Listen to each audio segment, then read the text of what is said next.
Between the sky and the scorched land, there is the farmer.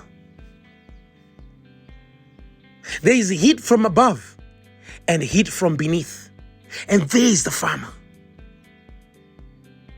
We have done everything with regards to planting and preparing to harvest. But between the sun and the soil, there is the farmer. With so many questions.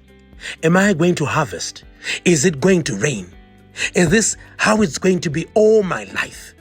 Will I ever know what it is to harvest in abundance? I hear tales from my father and my forefathers of how each and every house used to have a granary. We call it dura. And 24/7, 12 months in a year, that dura had something. It had something.